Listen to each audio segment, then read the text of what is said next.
Kalau kita dengar kata Viking, apa sih yang langsung kepikiran? Pasti helm bertanduk kan? Sama kapal-kapal panjang yang isinya prajurit-prajurit buas. Tapi, gimana kalau gambaran itu ternyata keliru? Dalam pembahasan kali ini, kita akan mengungkap warisan Viking yang sebenarnya, yang ternyata jauh lebih rumit dan berpengaruh dari yang kita bayangkan. Nah, kan ini dia stereotip yang kita semua kenal. Penyerbu kejam dari utara yang kerjaannya cuma menjara dan membakar.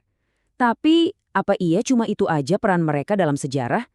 Jangan-jangan selama ini kita salah paham total soal salah satu budaya paling berpengaruh di Eropa?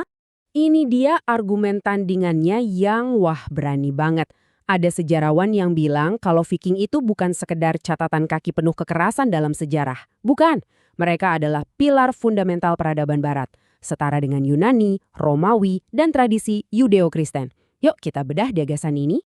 Biar gampang ikutinnya, ini alur pembahasan kita. Pertama, kita pisahin dulu mana mitos, mana fakta. Terus kita lihat sejauh apa sih jangkauan mereka. Kita coba pahami budaya unik di baliknya, dan kita lihat warisan mereka yang masih ada sampai sekarang. Baru deh di akhir, kita balik lagi ke pertanyaan utamanya. Apa benar Viking ini pilar peradaban yang terlupakan? Oke, kita mulai dari bagian pertama ya. Kita bongkar dulu deh mitos-mitos paling umum soal Viking. Jadi, rentang waktunya itu sekitar 300 tahunan. Dimulai dari serangan mendadak yang bikin geger Eropa, terus mencapai puncaknya di mana mereka berekspansi kemana-mana, sampai akhirnya mereka melebur ke dalam budaya Eropa. Selama 3 abad ini, mereka benar-benar mengubah peta dunia loh. Nah, ini dia mitos paling besarnya. Lupakan semua yang Anda lihat di film. Orang Viking itu praktis banget. Helm mereka itu yang buat ngelindungin kepala, bukan buat gaya-gayaan.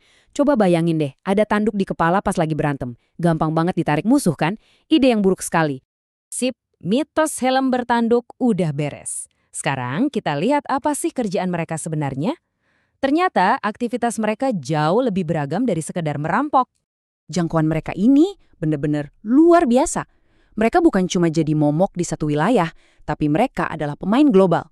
Mereka membangun kota-kota besar di timur, berdagang dengan kekaisaran-kekaisaran di selatan, dan jadi orang Eropa pertama yang menginjakkan kaki di Amerika Utara. Mereka itu ibaratnya yang menghubungkan dunia pada zaman itu. Nah, bagian ini mungkin bakal bikin kaget. Walaupun yang paling kita ingat itu penjarahan mereka yang dramatis, ternyata itu cuma porsi kecil banget dari interaksi mereka dengan dunia luar. Cuma 10%. Sebagian besar waktu mereka itu dihabiskan sebagai pedagang dan tentara bayaran yang handal. Ini kan benar-benar membalikkan citra mereka 180 derajat. Terus, kenapa yang nempel di kepala kita cuma yang 10% itu? Jawabannya simpel banget. Yang menulis sejarah itu korbannya, para biarawan yang bisa baca tulis. Viking sendiri kan budayanya lisan. Jadi ya wajar aja kalau rumah Anda yang isinya ilmu pengetahuan dan harta dijarah, pasti Anda tidak akan menulis hal-hal baik tentang para penyerangnya kan? Kalau kita lihat dari kacamata Viking, ini tuh logis banget. Sangat pragmatis. Mereka kan tidak bisa baca tulis. Jadi pas lihat buku-buku ini, mereka tidak melihatnya sebagai teks suci. Mereka melihatnya sebagai harta karun. Tulisannya tidak ada gunanya, tapi sampul emas dan permatanya itu yang sangat berharga. Coba bayangin traumanya si biarawan, melihat hasil kerja seumur hidupnya disobek-sobek cuma untuk diambil sampulnya. Oke, kita sudah tahu apa yang mereka lakukan. Sekarang pertanyaannya adalah mengapa mereka melakukannya? Apa sih yang ada di dalam budaya dan cara berpikir Viking yang membuat ekspansi mereka bisa seheboh itu?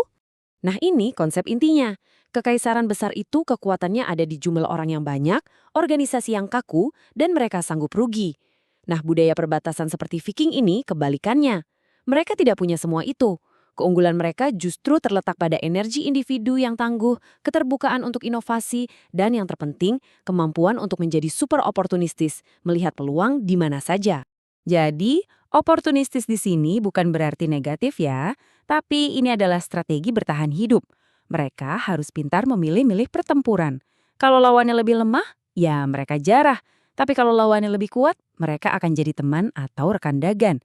Ini pragmatisme tingkat tinggi.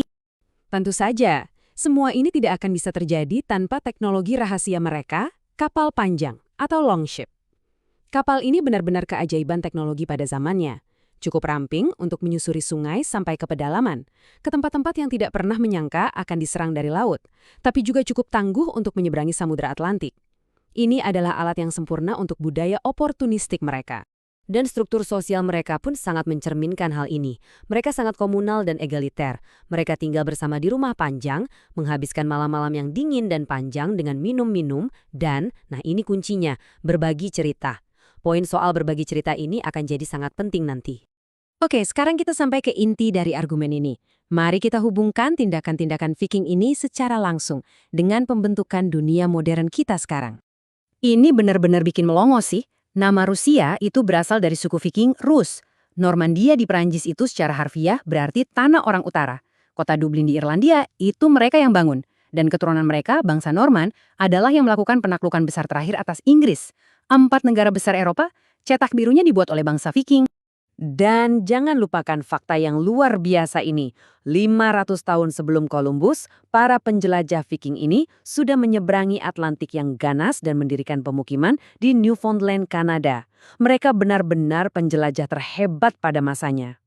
Dan mungkin warisan mereka yang paling mendalam justru datang dari koloni mereka yang paling terpencil, Islandia.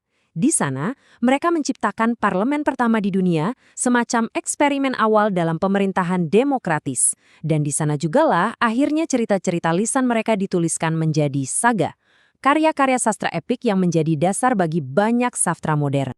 Jadi, ini semua membawa kita ke pertanyaan awal.